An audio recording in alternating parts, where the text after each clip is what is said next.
اللہ الرحمن الرحیم یا بنی آدم خذوا زینتکم عند کل مسجد وکلوا واشربوا ولا تسرفوا انہ لا يحب المسرفین قل من حرم زینت اللہ التی اخرج لعباده والطیبات من الرزق قل هي للذین آمنوا فی الحیاة الدنیا خالصۃ یوم القیامہ کذالک نقص الآیات لقوم یعلمون قل انما حرم ربی الفواحش ما ظهر منها وما بطن والاثم والبغي بغیر الحق وان تشركوا بالله ما لم ينزل به سلطانا وان تقولوا على الله ما لا تعلمون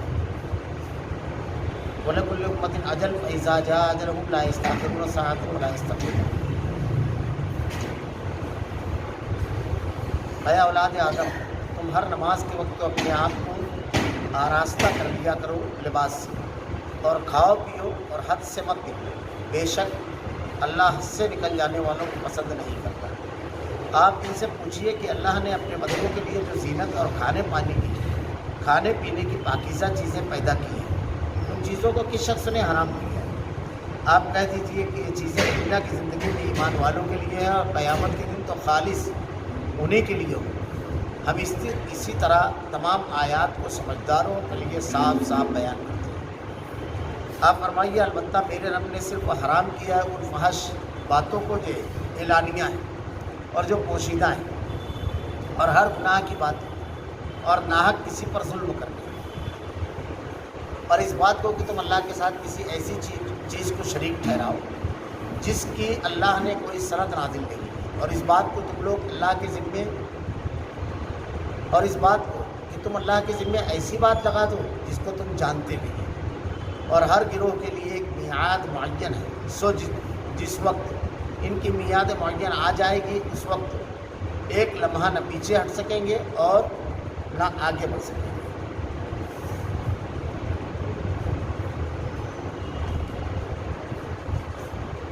یا بنی آدم خذوا زینتکم عند کل مسجد وکلوا واشربوا ولا تسرفوا انہ لا يحب المسرفین۔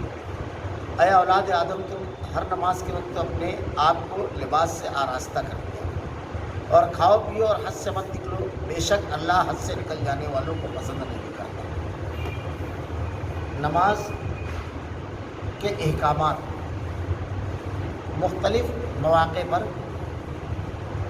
کہیں اختصار کے ساتھ اور کہیں تفصیل سے بیان کرتے ہیں۔ یہاں اللہ رب العالمین نے نماز سے قبل جو لباس اللہ رب العالمین نے ہم کو میسر کیا ہے، بہتر سے بہتر اور اچھے سے اچھا، وہ لباس پہنے، پاک صاف لباس ہونا چاہیے، اور لباس جو متعین کیا ہوا ہے وہ ہونا چاہیے۔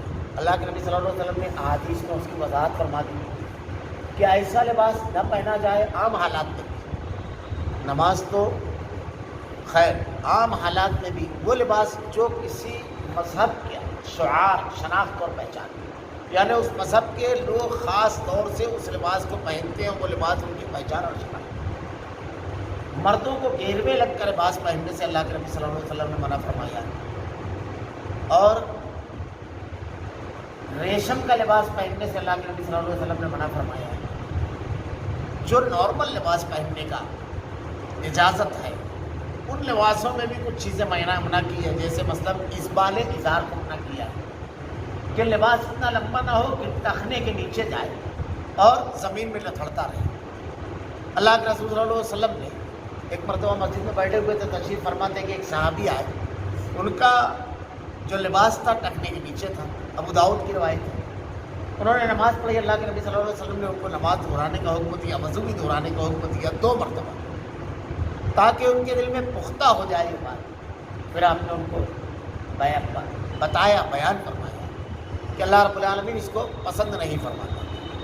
حضرت عمر رضی اللہ تعالیٰ عنہ نے ایک نوجوان کو دیکھا تو اس کا لباس ٹخنوں کے نیچے تھا، زمین میں گھسڑ رہا تھا۔ آپ نے ان کو بلایا اور بڑی اچھے انداز میں آپ نے سمجھایا کہ دیکھو یہ جو لباس ہے اگر اتنا لمبا آپ پہنو گے تو یہ گندا بھی ہوگا اور شریعت کی مخالفت بھی ہوگی، اور نماز کی حالت میں اسبال ازار، خاص طور سے ٹخنے کے نیچے لباس لٹکانا منع ہے، اور سدل یعنی آگے سے بالکل کھلا ہوا ہو یا جو لپٹا ہوتا ہے جس میں ہاتھ وغیرہ بالکل چلے نہ، اس سے منع کیا جاتا ہے۔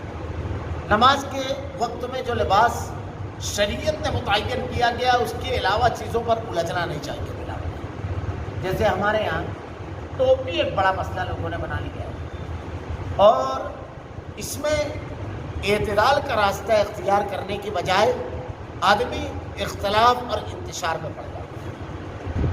ٹوپی کا جہاں تک کہ معاملہ ہے، کچھ لوگ اس کے قائل ہیں، اور حدود ادب کے لیے جیسا کہ ایشیائی ممالک میں کسی کے سامنے ادب کا اور تعظیم کا مظاہرہ کرنا ہو تو سر ڈھانک لیا جاتا ہے، لیکن یہی تہذیب یورپ میں جا کر کے بدل جاتی ہے کہ یورپ میں جب کسی کو عزت دینا ہوتا ہے تو انگریز اپنا ہیڈ اتار کر کے بغل میں دبا لیتا ہے، اس کا مطلب سامنے والے کو اس طرح عزت دی۔ یہ تہذیب کا تعلق ہے زیادہ سے زیادہ اس کا، لیکن نماز میں یہ شرائط نماز میں سے نہیں۔ نماز میں سے شرائط نماز جو ہے مردوں کے لیے یہ ہے کہ موڈے ڈھکے ہوں اور ٹخنے کی ہڈی کھلی رہنا چاہیے، یہ شرائط نماز میں یہ لباس ہونا چاہیے۔ اور خواتین کا صرف چہرہ کھلا رہے گا، پنجہ کھلا رہے گا، پنجے کی جو ہڈی ہوتی ہے ہتھیلی کی دونوں، یہ ہڈیاں جو ابھری ہوئی ہے یہ بھی ڈھکی رہے گی، اور ٹخنے کی بھی ہڈی ڈھکی رہے گی، یعنی پیر کا اور ہاتھ کا پنجہ، اور صرف چہرہ کھلا رہے گا، کان بھی ڈھکا رہے گا۔ خواتین کے لیے یہ لباس متعین ہے، لیکن مردوں کے لیے کہیں یہ وضاحت نہیں ہے کہ سر ڈھکا رہنا چاہیے، وہ ضروری ہے، لازمی ہے۔ اس کی وجہ سے اختلاف نہیں کرنا چاہیے۔ کچھ لوگ نہ پہننے پر مناظرہ کرنے لگتے ہیں، کچھ لوگ پہنانے پر مناظرہ کرنے لگتے ہیں۔ جیسے حالات میسر ہو، جیسا میسر ہو، وہ حساب سے آدمی جو بہتر سمجھتا ہے۔ امام ابو حنیفہ رحمۃ اللہ علیہ کا ایک قول باقاعدہ فقہ کی کتاب میں موجود ہے کہ اگر آدمی خشوع خضوع کے ساتھ نماز پڑھنا چاہے تو اس کو چاہیے کہ ٹوپی اتار کر ننگے سر نماز پڑھے۔ اگر خشوع خضوع کے ساتھ اللہ کو راضی کرنا ہے تو ٹوپی نہ پہنے، امام ابو حنیفہ رحمۃ اللہ علیہ کا قول ہے۔ لیکن کچھ لوگ تنگ نظری کی بنیاد پر، کسی مخالفت اور حمایت کی بنیاد پر، اور کبھی اپنے اختیار کے بیجا استعمال کی بنیاد پر مساجد میں بورڈ لگا دیتے ہیں کہ بھائی اس مسجد میں ننگے سر نماز پڑھنا منع ہے، اور پھر اس کے بعد سر کھلے رہنے والوں کے لیے ایسی ٹوپیاں وہاں رکھی جاتی ہے جس کو عام حالات میں آدمی پہننا ہی گوارا نہ رکھے۔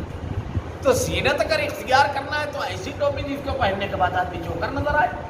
پلاسٹک کی وہ ٹوپیاں رکھنا ہے تو آپ جو جس کو زینت سمجھتے ہو قیمتی ٹوپیاں وہ رکھیے، اور یہ ضروری چیز نہیں ہے۔ آپ بے لباسوں کو لباس پہنائیے، بھوکوں کو کھانا کھلائیے، ان مقامات پر کیجیے۔ اللہ رب العالمین نے اگلا جملہ جو ارشاد فرمایا ہے، کلوا واشربوا ولا تسرفوا انہ لا یحب المسرفین، اور کھاؤ پیو اور حد سے مت نکلو۔ یہ ایک جملہ ہے لیکن پوری تیم اس میں موجود ہے، پوری تیم۔ اللہ رب العالمین نے انسانی صحت کھانے پینے کے سلسلے میں کیسے بہتر رہے گی، کیسے فٹ رہے گا، اس کو بیان کر دیا۔ جہاں آدمی کھانے میں اسراف کرتا ہے، بلا وجہ کی چیزیں کھاتا ہے، نقصان دہ۔ جب تک کہ بھوک نہ لگے آدمی کو نہیں کھانا چاہیے، اور کچھ پیٹ خالی رکھنا چاہیے۔ بلا وجہ ہر وقت تو کھاتے رہنا، تمام چیزیں جو جسم کے لیے نقصان دہ بھی ہے اس کا استعمال کرنا، یہ ساری چیزیں ایک جملے میں، کھاؤ پیو، کھانے کی اجازت، پینے کی اجازت ہے۔ حد سے مت نکلو۔ حد سے نکل جانا یہ ہے کہ آپ اب شریعت کا لحاظ کرو کھانے پینے میں۔ پہلی چیز، آپ کو ایک پلیٹ کی ضرورت ہے، آپ نے 2 پلیٹیں منگا دی کہ یہ آئٹم بھی چکلے میں، یہ آئٹم بھی چکلے میں۔ 2 آئٹموں کو آپ نے ہوٹل میں منگا لیا اور دونوں آٹا آپ نے چھوڑ دیا، یہ اسراف میں آ گیا۔ آپ نے کھانے کو ضائع کر دیا۔ وہ چیز جس کے بارے میں آپ کو معلوم ہے کہ یہ نقصان دہ ہے، اس کو آپ منگا کر کے شوق سے کھا رہے ہیں۔ جیسے ہمارے یہاں آج کل جو کوک وغیرہ، یہ پیپسی وغیرہ جو پیتے ہیں، اس کے بارے میں جو تحقیقات آئی ہے کہ کتنی نقصان دہ ہے ایک انسان کے لیے، اس کا استعمال کرنا کھانے میں، جینو موٹو کا استعمال کرنا، عام طور سے بڑی دعوت پکانے والے بھی اس کا استعمال کرتے ہیں، جبکہ اس میں سور کے اجزاء ملے ہوئے ہوتے ہیں۔ تو یہ تمام چیزیں جو ہے اس سے احتیاط کرنا۔ طبی نقطۂ نظر سے کس وقت کیا کھانا چاہیے بالکل واضح طور پر ہے۔ ہر وقت آدمی ثقیل غذا کھائے، معدے کو جو نقصان پہنچائے ایسی چیزیں کھائے، تو اللہ رب العالمین نے اس سے منع فرمایا ہے کہ کھاؤ پیو، کھانے پینے کی اجازت ہے، لیکن حد کے باہر نہ نکلے آدمی۔ حدود جو ہیں صحت کے اور مالی اسراف نہ ہونے کے وہ حدود کا آدمی لحاظ رکھے. بے شک اللہ حد سے زیادہ نکلنے والوں کو پسند نہیں فرماتا. اللہ رب العالمین کو یہ پسند نہیں ہے کہ آدمی حد سے نکل جائے. قل من حرم زینۃ اللہ التی اخرج لعبادہ والطیبات من الرزق. آپ ان سے پوچھیے اللہ نے اپنے بندوں کے لیے جو زینت اور کھانے پینے کی پاکیزہ چیزیں پیدا کی ہیں ان چیزوں کو کس شخص نے حرام کیا؟ اللہ رب العالمین نے زینت کے لیے جو چیزیں پیدا کی جس سے آدمی سے وہ زینت اختیار کرتا ہے، جیسے لباس اللہ نے پیدا کیا اس لیے کہ خود زینت تک اس سے زینت اختیار ہوتی ہے. یا بنی آدم خذوا زینتکم عند کل مسجد اللہ نے ارشاد فرمایا. تو لباس اللہ رب العالمین نے زینت کے لیے اختیار کرنے کے لیے کہا. اب کچھ لوگ یہ کرتے ہیں کہ ایسا لباس اپنے اوپر لازم کر لیتے ہیں کہ بس یہی پہنے. جیسے صوفیوں کا ایک طبقہ ہے وہ کمبل کا لباس پہنتا ہے، کچھ ہے ٹاٹ کا لباس پہنتے ہیں، کچھ اللہ نے میسر کیا اس کے باوجود پھٹا اور پرانا لباس پہنتے ہیں. اللہ رب العالمین نے جو نعمتیں دی رکھی ہیں ان نعمتوں کو آدمی استعمال کرے. اللہ کے نبی صلی اللہ علیہ وسلم کے پاس ایک صحابی ہے اور اللہ آگے کہنے لگے کہ اللہ کے رسول میں یہ پسند کرتا ہوں کہ اچھا کھاؤں اور اچھا پہنوں. کیا یہ چیز گھمنڈ یا اسراف میں؟ اللہ کے نبی صلی اللہ علیہ وسلم نے ارشاد فرمایا نہیں، اللہ خود جمیل ہے اور جمال کو پسند کرتا ہے. اللہ نے جو نعمتیں دی ہے اللہ تعالیٰ اپنے بندے کے اوپر ان نعمتوں کا اظہار بندہ کرے یہ دیکھنا چاہتا ہے. تو اللہ کا شکر ادا کرو اور ان نعمتوں کو استعمال کرو. تو اللہ تعالیٰ نے اگر میسر کیا ہے تو اس کو پہنو. اب ایک آدمی لازم پکڑ لے کہ نہیں میں یہی لباس پہنوں گا، دوسرا کوئی لباس نہیں پہنوں گا، اپنے بچوں کے اوپر زیادتی کرے کہ نہیں مت تو آپ کو یہی لباس پہننا ہے، تو یہ چیز درست نہیں ہے. کون ہوتے ہیں آپ؟ حد بندی لگانے والے. اگر شریعت کی مخالفت نہیں ہے اور اس میں کسی تہذیب سے متاثر ہو کر کے آدمی نہیں کر رہا ہے، یعنی ایسا لباس نہیں ہے جو کسی تہذیب کی علامت مانی جائے، کسی مذہب کا شعار مانا جائے، سماج اور معاشرے کے اندر جو برا مانا جائے، بے حیائی میں جیسے خواتین اگر وہ ساڑی وغیرہ پہنتی ہے تو ساڑی ایسا لباس ہے جس میں اوپر کے جسم کا آدھے کے قریب حصہ کھلا ہوا ہوتا ہے. بلکہ ہمارے ملک کا معاملہ تو ایسا ہے کہ اس کے بابری میں ایک جملہ بڑا عجیب و غریب لکھا ہوا ہے. وہ لکھتے ہیں کہ یہاں ایسے لوگ ہیں جو 9 وار کا کپڑا مانتے ہیں لیکن آدھی ٹانگیں کھلی رہتی ہیں، یعنی آدھا برائنا رہتے ہیں. اس کے باوجود تہذیب نہیں تھی، کپڑا پہننے کا ڈھنگ نہیں تھا. تو ایسا لباس جو اریانیت لائے، جس لباس کی وجہ سے آدمی اریاں ہو پہننے کے بعد وہ لباس نہ پہنے، لیکن نارمل لباس ہے بالکل، اور اس کے بعد زیادتی کرنا. اللہ رب العالمین نے اگر منع نہیں کیا ہے تو ہم اور آپ حدود لگانے والے، منع کرنے والے، روکنے والے نہیں ہوتے. اللہ رب العالمین کا یہ اختیار ہے کہ بندوں کو یہ حکم دے کہ فلاں چیز کھانا ہے، فلاں چیز پہننا ہے، فلاں چیز اڑنا ہے، فلاں چیز استعمال کرنا ہے. جیسے سونا بڑی قیمتی دھات ہے، لیکن اللہ کے نبی صلی اللہ علیہ وسلم نے ارشاد فرمایا مردوں کو پہننا حرام ہے، لیکن آدمی اس کا استعمال کر سکتا ہے. اب اس کی انگوٹھی وغیرہ آدمی پہن کر کے اس کی انگوٹھی وغیرہ چین وغیرہ جو پہنتے ہیں یہ درست نہیں ہے، مردوں کے لیے یہ چیز جائز نہیں ہے. تو اللہ رب العالمین نے اگر اپنے نبی کے ذریعے ہم کو حکم دے دیا تو اس سے رک جانا ہے. لیکن اگر نبی کے ذریعے ممانعت نہیں ہے پھر بلا وجہ کسی کو لادنا اپنی رائے اور اپنی فکر کو. اللہ نے کہا اللہ نے اپنے بندوں کے لیے جو زینت اور کھانے پینے کی چیزیں جائز کی ہے، کھانے پینے کی چیزیں اللہ رب العالمین نے جائز کی. ایک آدمی کہتا ہے کہ میں گوشت ہی نہیں کھاتا اور ان کو جائز اور صحیح نہیں سمجھتا، اللہ رب العالمین نے جائز قرار دیا. کسی اور شے کو بھی ایک آدمی اگر حرام قرار دیتا ہے یا اس کو منع قرار دیتا ہے، جیسے روک دینا. اب جیسے ہمارے یہاں کچھ لوگ جو ہے کسی کے نام پر اگر بکرا چھوڑ دیتے ہیں تو اس بکرے کو کاٹ کر کھانا جائز نہیں سمجھتے. بات صوفیہ کیا ہے، یہ واقعات ملیں گے آپ کو کہ انہوں نے شادی نہیں کی، نکاح نہیں. کہتے ہیں ایک صوفی کے بارے میں صابر، یہ بڑے مشہور ہے، کلی گھر میں ان کی قبر بھی ہے. کہتے ہیں ان کے بارے میں جب ان کا نکاح ہوا وہ شب زباب جب اپنی نکاح کے بعد گئے اپنی اہلیہ کی طرف نظر جلال والی ڈالی، جو بڑے جلالی تھے، تو جلال والی نظر ڈالی تو وہ جل کر کے کوئلہ ہو گئی. وہ خود ایک ولی کی بیٹی تھی. اب صبح جب گئے تو وہاں بجائے خاتون خانہ کے کوئلے کا ایک سمجھ لیجیے مجسمہ رکھا ہوا تھا، وہ پوری جلی گئی تھی، نظر ڈالے اور جل گئی. حالانکہ آج کے دور میں زندہ کوئی نہیں ملتا ہے تو اس کو بولے کہ چل چولہا جلا کر بتا یا موم بتی. ہوتا نہیں ہے، سب واقعات کس سے کہانیاں میں ہوتی ہیں. اب جب صبح پوچھا گیا تو کہا ایک دل میں دو محبت جمع نہیں ہو سکتی. اللہ اکبر، استغفر اللہ استغفر اللہ استغفر اللہ، کیا کہتے ہیں؟ اللہ کے انبیاء کرام سے زیادہ اللہ رب العالمین سے محبت کرنے والے، اللہ کی اطاعت اور فرما برداری کرنے والے آپ ہو گئے۔ صحابہ کرام سے زیادہ اللہ کے نبی کہتے ہیں کہ میری بیوی بھی ہے، میرے بچے بھی ہیں، میں راتوں کو سوتا بھی ہوں۔ حضرت ابراہیم علیہ السلام کی بیوی تھی، دو بیویاں تھیں۔ حضرت موسیٰ علیہ السلام اپنی بیوی کو لے کر کے واپس آ رہے تھے مصر، جب راستے میں آگ دکھائی دی اور آگ لانے کے لیے گئے تو اللہ رب العالمین نے پیغمبری عطا کری۔ حضرت یعقوب علیہ السلام 11 بیٹے تھے ان کے، حضرت یوسف علیہ السلام جو ان کے بیٹے ہیں، حضرت اسحاق کے وہ بیٹے تھے، حضرت اسحاق کو بیوی تھی۔ حضرت اسماعیل علیہ السلام نے شادی کی، آپ سے ملنے کے لیے جب آپ کے والد محترم حضرت ابراہیم گئے تو بیوی بڑی ناشکری تھی، ارے ان کو تو کوئی فکر ہی نہیں رہتی ہے، گھر کی نکل گئے تو بس نکل گئے شکار پر، یہ وہ شکایت کی نبی کی بیوی ہے۔ آپ نے ارشاد فرمایا وہاں آئے تو ان سے کہنا کہ تمہارے والد آئے تھے اور انہوں نے کہا چوکھٹ مت دیجیے گا، یعنی طلاق۔ آپ جب واپس گھر تشریف لائے اور جب پورا واقعہ بیان کیا آپ کی اہلیہ نے تو کہا میرے والد تھے، وہ چوکھٹ کا مطلب یہ کہ اب تم اپنے مائکے جاؤ، اب تو نہ رہا اور میرا گزر نہیں۔ حضرت عمر رضی اللہ تعالیٰ عنہ نے بھی اپنے بیٹے کو یہ حکم دیا تھا۔ بعض لوگ اس سے استدلال کرتے ہیں یہ کہ باپ اگر کہے، حضرت ابراہیم علیہ السلام نے جیسے اپنے بیٹے کو کہا کہ چھوڑ دے اپنی بیوی کو، تو باپ اگر کہے تو بیٹے کو چھوڑ دینا چاہیے۔ اور بڑا پیارا جواب بھی بعض لوگوں نے لکھا ہے کہ اسماعیل کی طرح آپ بیٹوں کو اگر فرما بردار بناتے ہو تو ابراہیم علیہ السلام اور حضرت عمر کی طرح آپ دیندار ہو کہ دین کی بنیاد پر انہوں نے یہ حکم دیا تھا۔ آپ کی تو انا کو ٹھیس پہنچے گی اور آپ بول دو گے چھوڑ، تو باپ کو بھی تو پھر ویسا ہی ہونا چاہیے، اسوہ پورا کے پورا رہنا چاہیے، ایسا نہیں کہ ادھورا اسوہ رہے۔ تو خیر بعض لوگ اپنے اوپر نکاح حرام قرار لیتے ہیں۔ بعض لوگوں کا معاملہ یہ ہے دن بھر میں ایک وقت تو کھائیں گے بلا وجہ، اپنے جسم کو تو نقصان پہنچانا، تکلیف پہنچانا۔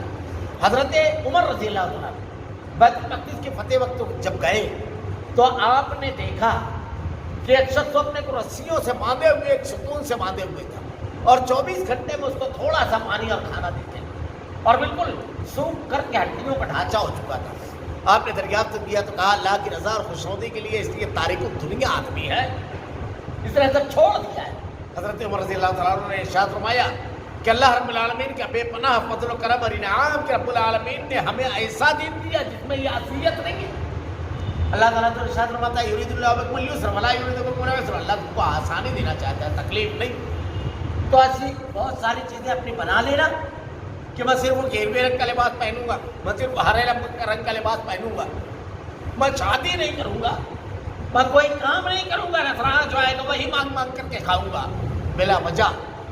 اب بہت ساری چیزیں کر لیتے ہیں ہمارے یہاں، ایسا ہے بدعقیدہ لوگ، اگر بچہ پیدا ہوتا ہے تو ایک طریقہ یہ ہے کہ بچے اگر بار بار مر رہے ہیں تو ایک بچہ جو ہے جب پیدا ہوتا ہے تو اس کا نام رکھتے ہیں بھیکل، یا نام اگر نہیں رکھے، جیسے ہم نے جب تحقیق کی کہ یہ دگڑیا سپڑیا یہ بھیکل یہ سب تو نام ہے نہیں، کسی مذہب والوں میں نہیں ملتا ہے، کہیں نہیں ملتا ہے۔ جب تحقیق کی تو معلوم پڑا کہ یہ وہ نام ہے جو واقعی مذاہب میں ہے، لیکن جب بچے مر جاتے ہیں تو ایسا نام رکھا جائے جو کسی مذہب والے میں نہیں ہے۔ تو ان کا ایسا ماننا ہے کہ فرشتوں کا مذہب کی لسٹ ہوگی، اب یہ لسٹوں میں تو یہ نام ہی نہیں ہے، سپڑیا دگڑیا اور بھیکل۔ بھیکل بولے تو وہ جس کو بھیک کا کھلایا جاتا ہے، تو بچہ پیدا جب ہوتا ہے اور مرتا ہے، 2-3 بچے مر جاتے ہیں تو یہ بدعقیدگی بھی ہے، جیسے مشرکین مکہ کے یہاں تھے جو بحیرہ من بحیرۃ ولا صائبۃ ولا وسیلۃ ولا حام پیچھے درد کا گزرا کہ اتنے بچے ہوں گے تو پھر اٹھنے کو چھوڑ دیا جائے گا، پھر اس کی عورتیں نہیں کھانا کھا سکتی، پھر مرد نہیں کھا سکتے، وہ سب ان لوگوں کو جو بنایا تھا۔ تو ایسے یہاں بھی ہے کہ 2-3 سال تک کے اس کو بھیک کا پہناتے ہیں اور بھیک کا کھلاتے ہیں، ادھر ادھر سے بھیک مانگ کر کے، یعنی اس کو اپنے گھر کا جائز کھانا ناجائز کر دیا اس کے لیے۔ اب اتنے دن ہو گئے تو ظاہر سی بات ہے رزق والا اور یہ سب لسٹ اس کی تو ہے نہیں، اسی لیے بغیر لسٹ والا کھلا رہے ہیں اس کا مان کے تاکہ یہ زندہ رہے۔ اب 2-3 سال ہو گیا تو پھر کھلانے لگتے ہیں، شاید پھر لسٹوں میں داخل ہو جاتا ہے۔ ایسا ہے کہ 3 سال سے اسکول آ رہا ہے تو چلو اب اس کا بھی نام یہاں وہاں، سب یہ بدعقیدگی ہے۔ یہ سب چیزیں شریعت کے نہ جاننے کی بنیاد پر، اللہ اور اس کے رسول کے احکامات کے علم نہ ہونے کی بنیاد پر، یہ کتنے بڑے گناہ کے کام ہیں۔ اللہ تعالیٰ نے تقدیر دنیا بنانے سے پہلے لکھ دی ہر شخص کے بارے میں کہ وہ کب پیدا ہوگا اور کب اس کی وفات ہوگی، اللہ نے لکھ دیا۔ تقدیر پر ایمان کیا بناتی ہے؟ رزاق اللہ تعالیٰ ہے، اس کا رزق اللہ تعالیٰ دے رہا ہے، آپ بھیک کے طور پر لے رہے ہیں۔ تو یہ تمام چیزیں کہ اللہ نے اپنے بندوں کے لیے زینت اور کھانے پینے کی باقی چیزیں پیدا، اور ان چیزوں کو کس شخص نے حرام کیا؟ آپ کہتے تھے کہ یہ چیزیں دنیا کی زندگی میں ایمان والوں کے لیے، اس کا مشاہدہ ہم اور آپ کر لیتے ہیں، دنیا کی زندگی میں ایمان والوں کے لیے ہے۔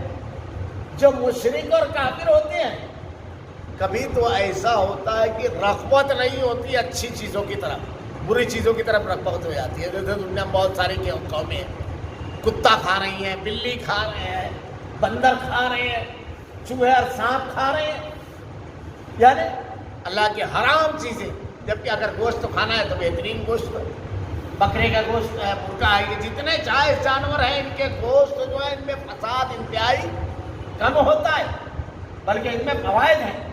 تو اس کو چھوڑ کر کے بعض لوگوں نے اپنے اوپر گوشت کو حرام قرار دیا، اور اب تو ہمارے یہاں ایسا معاملہ ہے کہ تمام لوگوں کو نہیں کھانے پر مجبور کر رہے ہیں۔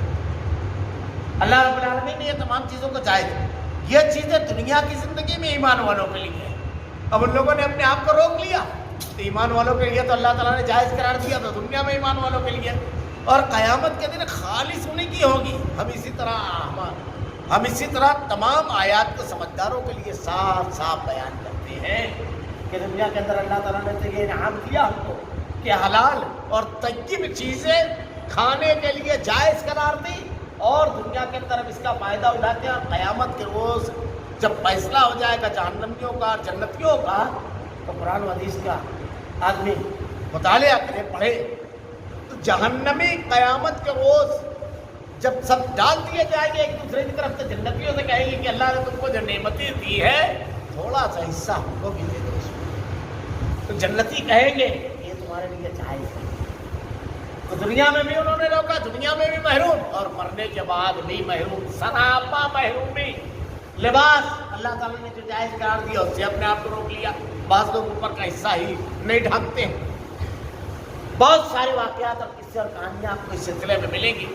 اللہ تعالیٰ کہتا ہے ہم یہ آیات سمجھداروں جو عقل رکھتے ہیں لقوم یعلمون کے لیے صاف صاف بیان کرتے ہیں۔ قل انما حرم ربی الفواحش ما ظہر منها وما بطن، ہمیں جسمانی چیزیں جو نقصان دہ ہے وہ اپنے اوپر لازم کر لینا، اور جو نقصان دہ چیزیں ہیں وہ کرنا، اور نقصان دہ چیزیں جو ہیں اس سے اپنے آپ کو نہیں روکنا۔ یہ نقصان تو دنیا کے اندر ہے، یہ مادی چیزیں ہوئی۔ اب دیکھیے روحانی چیزیں، البتہ میرے رب نے صرف حرام کیا تمام فحش باتوں کو جو اعلانیہ اور جو پوشیدہ ہیں، یعنی گناہ اور فحش کی جو چیزیں ہیں جو اعلانیہ لوگ کرتے ہیں اور جو چھپ کر کے کرتے ہیں، دونوں چیزیں اللہ رب العالمین نے منع فرمائی۔ والاسم والبغی، اللہ رب العالمین نے یہ جو دو چیزیں بیان فرمائی کہ اسم اور بغی، اللہ کے نبی صلی اللہ علیہ وسلم نے ارشاد فرمایا کہ گناہ وہ ہے جو آدمی کے دل میں کھٹتے ہیں، اور ایک گناہ ہوتا ہے جو آدمی کی ذات تک محدود ہوتا ہے۔ جیسے آدمی وہ گناہ کیا، شراب کیا یا جوا کھیلا، اس قسم کا جو ہے نا جرائم اور گناہ ہے جو اس کی اپنی ذات تک محدود ہے۔ کچھ جرائم اور گناہ ایسے ہوتے ہیں جو دوسروں کی ذات سے متعلق ہوتے ہیں، جیسے زنا ہے، یا آدمی کیا، یا دوسروں سے کسی کا مال غصب کر لیا، چوری کیا، یہ وہ گناہ ہے جو دوسروں کی ذات سے متعلق ہے، سماج کے اوپر جس کے اثرات پڑتے ہیں انفرادی اور اجتماعی دونوں حیثیت سے۔ اللہ رب العالمین نے ارشاد فرمایا فحش باتوں کو جو اعلانیہ اور پوشیدہ ہے، ہر گناہ کی بات اور ناحق کسی پر ظلم کرنے کی، اللہ رب العالمین نے اس سے منع فرمایا ہے۔ تو اللہ رب العالمین کی منع کی ہوئی چیزیں معلوم کرو، خود سے اپنی ذات کے لیے جو فائدہ مند چیز ہے اس سے اپنے آپ کو روکو نہیں، کہ تم نہیں جانتے اللہ رب العالمین بہترین سارا علم رکھنے والا ہے۔ اللہ رب العالمین تمہارے لیے کیا بہترین چیزیں وہ جانتا ہے۔ اللہ نے جس سے منع کیا اس سے رکو۔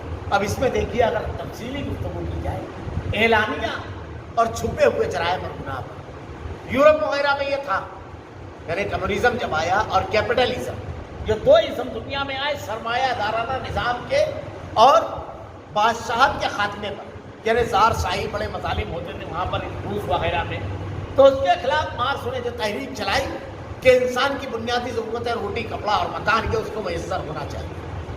اب اس میں قوانین بنتے گئے، ان لوگوں نے اخلاقیات اور دین کو بالکل زندگی سے نکال دیا۔ انہوں نے یہ قانون بنایا کہ عورت جو ہے پانی کا ایک گلاس ہے، آدمی کو جب پیاس لگے وہ پی لے۔ مردوں کے بارے میں بھی یہی بنایا، آدمی جہاں چاہے جیسے چاہے اپنی ضرورت پوری کرے۔ یورپ میں اب آئیت آئی، گلیلیو جو معاف کیجیے گا فرائڈ جو جنسیات کا بہت بڑا ماہر ہے، یعنی اس نے تو نعوذ باللہ استغفر اللہ ایسی باتیں لکھی ہے کہ بیان کرتے ہوئے شرم آتی ہے۔ وہاں پر کھلی چھوٹ دے دی گئی مردوں اور عورتوں کو جسمانی تعلقات قائم کرنے کی۔ نتیجہ یہ ہے کہ ایسی بیماریوں سے وہ دوچار ہوئے، ایسی بیماریوں سے سوزاک کی مریضوں کی جو تعداد پچھلے دنوں بین الاقوامی ہیلتھ ڈپارٹمنٹ کے لوگوں نے، صحت کے ڈپارٹمنٹ کے لوگوں نے جو جاری کی ہے، اس کو پڑھ کر کے وہاں کے دانشوران حیران ہیں۔ اتنی خطرناک بیماری، اس کا کوئی علاج دریافت نہیں ہو سکا ہے ابھی تک۔ انسان کی قوت مدافعت ختم ہو جاتی ہے، یعنی اگر اس کو معمولی سی بھی بیمار ہوئی تو وہ موت تک لے گی، کیونکہ اس سے لڑنے کے جو جراثیم ہے وہ پیدا ہونا بند ہو جاتی ہے۔ آج کیا صورت حال ہے جانتے ہیں؟ یورپ میں پچھلے دنوں خبر آئی کہ مرد عورت کو کسی طریقے سے پہلا پھسلا کر کے لے کر جاتا ہے لیبارٹری میں کہ چلو نارمل چیک اپ کراتے ہیں، اور لیبارٹری والے کو کہتا ہے کہ اس کا ایڈ HIV ٹیسٹ کر، کہیں سے لے کر کے تو نہیں آئیں گے۔ شوہر بیوی کا کرا رہی ہے، بیوی شوہر کا، کیونکہ ایک دوسرے کے اوپر بھروسہ نہیں ہے، کھلی ہے وہاں پر بے حیائی کے تمام مراکز کھلے ہوئے ہیں، تو ڈر ہے کہ کہیں بیوی کسی کا HIV لے کر نہ آ جائے، اور شوہر کے اوپر بیوی کو اعتماد نہیں ہے کہ وہ کسی کا HIV لے کر نہ آ جائے۔ وہ رشتہ جو سب سے زیادہ اعتماد والا تھا بے اعتمادی کا شکار ہو گیا۔ یہ جسمانی بیماریاں جو ہوئی، سوزاک، HIV اور یہ تمام چیزیں، اس کے ساتھ ساتھ روحانی بیماری کیا ہوئی، گھر ٹوٹ گئے۔ جب آدمی بوڑھا ہوتا ہے تو یا تو والدین کو گھر سے نکال دیا جاتا ہے یا اولاد چھوڑ کر چلی جاتی ہے، دارالزوفہ میں وہ لوگ زندگی گزار رہے ہیں۔ سب سے بڑی آزادی نسواں کی تحریک چلانے والی خاتون جب بوڑھی ہوئی تو کہا پوری زندگی میں نے ضائع کر دی، کیونکہ آج میرے پاس کچھ نہیں، نہ بچے ہیں نہ شوہر ہے۔ یہ دادی نانیوں کا تصور، یہ بزرگوں کا ادب اور احترام، ان کی باتیں ماننا، ان کے آگے پیچھے گھومنا، خاندان میں حکمراں کی حیثیت بزرگوں کی ہو جانا، اس کا تصور بھی یورپ میں نہیں، ختم ہو چکا ہے اس کا تصور۔ وہ ماؤں سے بچے محروم ہیں جو بچے کی معمولی سی تکلیف پر رات رات بھر جاگتی ہے، کیونکہ بچہ پیدا ہوتا ہے تو اس کو بچوں کو اس میں داخل کر دیا جاتا ہے۔ وہ بچوں سے مائیں محروم ہیں جو والدین کی بیماری میں رات دن کھڑے ہو کر کے خدمت کرتے ہیں، ہاسپٹل میں ڈال دیے جاتے ہیں اور بل پیڈ کر دیا جاتا ہے، دیکھنے تک کہ یہاں تک کہ واقعات کی میت ہو گئی اور اس میں شریک نہیں ہوئے۔ ہمارے مالیگاؤں کا بھی واقعہ ہوا، کرونا کا معاملہ ہوا تھا۔ یہ دین نہ ہونے کے جو نقصانات ہوتے ہیں، اللہ رب العالمین نے جو اس سے منع فرمایا ہے ان تمام چیزوں سے، اس کے اسباب سماج ٹوٹ جاتا ہے، انتہائی کروڑ پتیہ ہے۔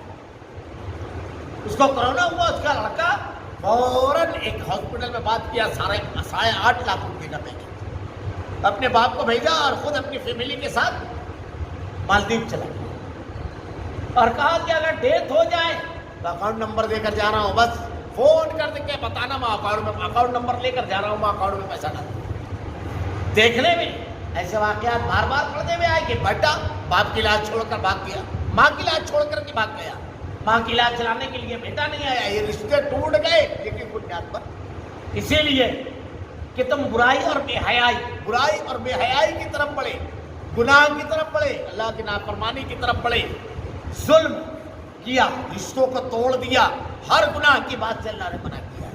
یہ ساری چیزیں، ماں باپ کے حقوق، شرک، یہ تمام چیزیں گناہ ہیں، یہ اس کے نقصانات ہو سکتے ہیں۔ وہ معاشرہ جہاں توحید ہے وہاں یہ تمام چیزیں نہیں ہوتی۔ اللہ رب العالمین نے جو چیز حرام قرار دی ہے، اگر فحاشی اور دیانت رہے گی تو خاندان ختم ہو جائیں گے، حیا ختم ہو جائیں گی۔ اگر ظلم ہوگا تو انصاف ختم ہو جائے گا اور کمزوروں کے حقوق مارے جائیں گے. جس کے پاس قوت اختیار مال ہوگا وہ ظلم کرے گا, وہ استحصال کرے گا, سماج اور معاشرہ ٹوٹ جائے گا. اور اس کے بعد سب سے اہم چیز اور اس بات کا کہ تم اللہ کے ساتھ کسی ایسی چیز کو شریک ٹھہراؤ جس کی اللہ نے کوئی شرط نہ دی. اللہ کے ساتھ شریک ٹھہرانا, اللہ کی ذات میں, اللہ کی صفات میں, اللہ کی الوہیت اور ربوبیت میں کسی کو بھی شریک ٹھہرانا, یہ سب سے سنگین, سب سے بڑا گناہ ہے. اور ہمارے یہاں شرک قدم قدم پر پایا جاتا ہے. میں اکثر کہا کرتا ہوں ہر معاملے میں آپ کو شرک ملے گا. گفتگو میں شرک ہو, رشتوں میں شرک ہو, راستوں میں شرک ہو, تجارت میں شرک ہو, ہر جگہ آپ کو ملے گا. بدعقیدگی ہر جگہ نظر آئے گی. گفتگو کرتے ہوئے کہتا ہے آدمی بالکل بدعقیدگی کا جملہ, جو اللہ اور اس کا رسول چاہے. نعوذ باللہ, استغفر اللہ, سبحان اللہ. اللہ کے نبی صلی اللہ علیہ وسلم کے سامنے ایک مرتبہ کسی نے کہا جو آپ چاہیں اور اللہ چاہے. آپ نے ارشاد فرمایا تو نے یہ کیا کہا, اجعلتنی للہ ندا, جو اکیلا اللہ چاہے. اللہ رب العالمین کے بارے میں یہ جملہ کہ اللہ کے ساتھ شریک کر لینا. ہمارے یہاں آسانی کے ساتھ وہ کبھی بیٹے کی قسم کھاتے ہیں, کبھی باپ کی, کبھی اپنے سر کی, کبھی ماں کی. من حلف بغیر اللہ فقد اشرک, حدیث کے الفاظ ہے, شرک ہے. بات کبھی کوئی مصیبت کا معاملہ ہوتا ہے, اللہ کو چھوڑ کر غیر اللہ کو پکارتے ہیں, اولیاء کرام کو پکارتے ہیں. اللہ تعالیٰ نے ارشاد فرمایا فلا تدعوا مع اللہ احدا, اللہ کو اکیلا کر کے پکارو. تمام انبیاء کرام نے مصیبت میں اکیلے اللہ کو پکارا. حضرت نوح علیہ السلام اپنے بیٹے کو نہیں بچا سکے. اللہ کے نبی صلی اللہ علیہ وسلم آپ کی اولادیں 55 میں وفات پا گئے, تینوں لڑکے, کسی کو نہیں بچا سکے. آپ کی 2 بیٹیاں آپ کی زندگی میں وفات پائی, آپ ان کو نہیں بچا سکے. اللہ کے نبی صلی اللہ علیہ وسلم غزوہ احد میں آپ کے دندان مبارک شہید ہوئے, آپ زخمی ہوئے. اللہ کے نبی صلی اللہ علیہ وسلم, اللہ تعالیٰ قرآن میں کہتا ہے وَلَوْ كُنْتَ عَالِمُ الْغَيْبِ لَاسْتَكْثَرْتُ مِنَ الْخَيْرِ وَمَا مَسَّنِيَ السُّوءُ, اگر میں غیب جانتا تو کوئی شر مجھ کو نقصان نہیں پہنچاتا اور سارا خیر جمع کر لیتا. اللہ کے نبی صلی اللہ علیہ وسلم دسترخوان میں کھانے کے لیے بیٹھے ہوئے ہیں, یہودی عورت نے زہر ملا دیا کھانے میں, صحابی نے کھا لیا, آپ کی وفات ہو گئی. اللہ کے نبی نے بھی ایک لقمہ کھایا, اسی کا اثر آپ کو آخر وقت میں تھا. اس سے بھی آج صحابی کو بھی جو آپ کے ساتھ دسترخوان میں بیٹھے ہوئے ان کو نہیں بچا سکتے. اللہ کے نبی صلی اللہ علیہ وسلم کی یہ کوئی ایسی بات نہیں ہے جس سے آدمی یہ سوچے کہ تنقید کا پہلو نکلتا ہے, کبھی کا نہ. اللہ کی عظمت اور بڑائی اور اس کا اختیار بچانے والی ذات اکیلے اللہ کی. میں اکثر کہتا ہوں لا کا مطلب کیا ہے. لا جب ایک آدمی کہتا ہے نہیں لا الہ الا اللہ, نہیں ہے اللہ کے سوا کوئی ذات, تو یہ پوری زندگی چلتا ہے. مصیبت سے بچانے والا لا, اللہ کے سوا کوئی نہیں ہے, الا اللہ, سوائے اللہ کے. بیماری سے نجات دینے والا لا, نہیں ہے الا اللہ, سوائے اللہ کے. رزق دینے میں لا, نہیں ہے سوائے ایک اللہ کے. زندگی دینے میں لا, نہیں ہے سوائے ایک اللہ کے. ہر معاملے میں عزت دینا, ذلت دینا, وتعز من تشاء وتذل من تشاء. جب آدمی کے دل میں یہ لا اتر جاتا ہے کوئی نہیں ہے الا اللہ, سوائے ایک اللہ کے, تو وہ کسی اور سے مانگتا بھی نہیں. اب ہمارے یہاں عزت بھی مانگتے ہیں لوگ, رزق بھی مانگتے ہیں لوگ, نعوذ باللہ, استغفر اللہ, اولاد بھی مانگتے ہیں, شفا بھی مانگتے ہیں. اللہ تعالیٰ ارشاد فرماتا ہے میں نے اس کی کوئی دلیل نہیں اتاری. یہ بات میں نے کئی دروس میں کہی ہے. مشرک اپنے شرک کی کوئی ایک دلیل اللہ کے کلام سے, بدعتی اپنے بدعت کی کوئی ایک دلیل حدیث رسول سے نہیں پوچھ کر سکتا. یہ اصول یاد رکھیں. اللہ رب العالمین نے قرآن میں کہا ہے اور دلیل پوچھی جاتی ہے. سند یہ اللہ نے بیان فرمایا ہے, قُلْ أَرَأَيْتُم مَا تَدْعُونَ مِن دُونِ اللَّهِ, یہ اللہ کو چھوڑ کر جو تم دوسروں کو پکارتے ہو, ارونی ماذا خلق من الارض ام لهم شرک فی السماوات, زمین اور آسمان کے بنانے میں یہ اللہ کے ساتھی اور شریک تھے. ایتونی بکتاب من قبل ھذا, لاؤ اگر تمہارے پاس کوئی کتاب ہے, اور آثارۃ من علم, یہ عقلوں سے کوئی علم چلا رہا ہے, ان کو تم صادقین اگر تم سچے ہو. ہاتھوں برہانکم ان کنتم صادقین, اگر تم سچے ہو تو لاؤ دلیل, دلیل مانگی جاتی ہے. اللہ رب العالمین ارشاد فرماتا ہے اس کی کوئی سند نازل نہیں کہ اللہ رب العالمین نے کہ اللہ کے سوا کسی اور سے مانگا جائے. اور یہ توحید اللہ کے نبی صلی اللہ علیہ وسلم نے کہاں تک پہنچایا, کیسا مزاج بنائے صحابہ کرام کا. ارشاد فرمایا اگر جوتے کا تسمہ بھی مانگنا ہے تو کس سے مانگو, اللہ سے. اولاد مانگنا ہے, زندگی. اب ہمارے یہاں دیکھیے واقعات کیا بیان کیے جاتے ہیں, بولے ان کو لڑکا ہی نہیں ہو رہا, عبد القادر جیلانی کے ابا کے پاس آئی عورت، کہنے لگی دیکھو ایسا ایسا معاملہ ہے. بولے جا آپ کی تو لڑکی ہو، لڑکا ہوگا، لڑکی لڑکا ہو. اب ان کے معاف کیجیے گا میں ذرا سا چپ گیا. عبد القادر جیلانی کے والد کے پاس آیا تو کہا تیرے حصے میں تو لڑکا لکھا ہی نہیں ہے. لوح محفوظ پہ نظر ڈالی، نعوذ باللہ استغفر اللہ ثم استغفر اللہ. کیا کہوں، لوح محفوظ کون جانتا ہے؟ اللہ کے نبی کہہ رہے ہیں میں خود نہیں جانتا. یہ بیٹھے بیٹھے لوح محفوظ دیکھیے، قرآن حدیث پڑھے تھے کہ نہیں معلوم. لوح محفوظ پر نظر ڈال. اب کیا حکم؟ حضرت ابراہیم علیہ السلام نہیں دیکھ سکے لوح محفوظ پہ کہ اسماعیل کو لٹا رہا ہوں، کٹے گا تھوڑی. لوح محفوظ میں تو زندہ لکھا ہے، وہ نہیں دیکھ سکے. یہ حضرت نوح علیہ السلام لوح محفوظ نہیں دیکھ سکے کہ بیٹا تو میرے سامنے ڈوبے گا، نہیں دیکھ سکے، کوئی نہیں دیکھ سکے. کتنے واقعات. حضرت یوسف علیہ السلام کے بارے میں ان کے والد نہیں دیکھ سکے، روتے روتے نابینا ہو گئے. لوح محفوظ میں نہیں دیکھا کہ بیٹا تو خیر و عافیت کے ساتھ مصر میں ہے، نہیں دیکھ سکے لوح محفوظ. ان لوگوں نے کہا کہ بھیڑیا کھا گیا، رونے لگے. انبیاء کرام تک کی نہیں نظر گئی. یہ دیکھیے جھوٹ کس استغفر اللہ، اللہ کا خوف نہیں ہے دلوں میں. تو کہا ہے ہی نہیں بیٹا. اب لوٹی بیچاری نا امید ہو کر باہر. عبد القادر جیلانی کھیل رہے تھے بچوں کے ساتھ. کہا کیا معاملہ؟ کہا ایسا ایسا. کہا تم کو لڑکا ہو. ہاتھ بڑھایا لوح محفوظ میں اور جہاں لڑکی تھی اس کو کٹ کر کے لڑکا. اللہ کے نبی صلی اللہ علیہ وسلم نے ترمذی کی صحیح سند سے روایت ہے، قصاب دین کے بارے میں جھوٹ بولنے والے اتنا نہیں جانتے. اللہ کے نبی نے ارشاد فرمایا کہ حضرت عبداللہ ابن عباس رضی اللہ تعالیٰ عنہ کو اپنے ساتھ سواری میں بٹھایا اور ارشاد فرمایا کہ سنو، اللہ رب العالمین نے دنیا بنانے سے 40 سال پہلے کیا ہوگا اس دنیا میں کس کے ساتھ سب لکھ دیا. قلم اٹھا لیے گئے، سیاہی خشک ہو گئی. اللہ کے نبی نے ارشاد فرمایا، حدیث کے الفاظ دیکھیے، قلم اٹھا لیے گئے، سیاہی خشک ہو گئی. لیکن یہاں تو سیاہی کا کام ہی نہیں ہے، یہ تو ہاتھ ہی کام کرتا ہے. مٹا بھی دے رہے ہیں اللہ کا لکھا. استغفر اللہ. تقدیر میں جو لکھ دیا رب العالمین نے کوئی اس سے فرق نہیں پڑتا ذرا ذرا. اب جب بچے کی ولادت ہوئی تھی لڑکی آئی، ابھی روڑتے پیٹتے. کہا لڑکی کہاں ہے؟ کپڑا ہٹا. جب کپڑا ہٹائے تو لڑکا. اور آگے سنی جو بیان کیا جاتا ہے استغفر اللہ ثم استغفر اللہ استغفر اللہ. کہا کہ اب نیچے جب کپڑا ہٹائے تو لڑکا تو ہو گیا، لیکن اوپر کا حصہ شاید کپڑا نہیں ہٹائے تو ان کے جو استام تھے، سینے کا حصہ خواتین کے تھے اور وہ بھی بہت بڑے. یہ واقعہ یہ بیان کیے جا رہے ہیں کہ اختیار ہے. اللہ تعالیٰ نے ارشاد فرمایا ایک مکھی نہیں پیدا کر سکتے یہ لڑکی کو لڑکا بنا. کچھ کرنے کا کسی کو اختیار نہیں ہے سوائے اللہ رب العالمین کے. سارا اختیار ذرے کے برابر کسی چیز کے مالک. یہ چیز کا اختیار ہو گیا. ہر چیز اللہ والا کل شیء قدیر. ایک پتا بھی اللہ کی مشیت کے بغیر نہیں ہلتا ہے. ان کے حکم پر لڑکی لڑکا ہو جا رہی ہے. استغفر اللہ ثم استغفر اللہ. یہ واقعات ایسی چیزیں جو خالص قرآن کے خلاف، خالص احادیث کے خلاف، خالص اللہ رب العالمین کی نازل کردہ شریعت اور ہدایت کے خلاف، جس کی کوئی دلیل اور سند قرآن و حدیث میں آپ کو نہیں ملے. کوئی سند نہیں آتی. اس بات کو تم لوگ اللہ کے ذمے ایسی بات لگا دو جس کو تم جانتے ہو. تم کو علم ہے اس کا، جانتے نہیں اور اللہ کے ذمے ایسی بات لگاتے ہو. کتنا بڑا ظلم اور گناہ ہے.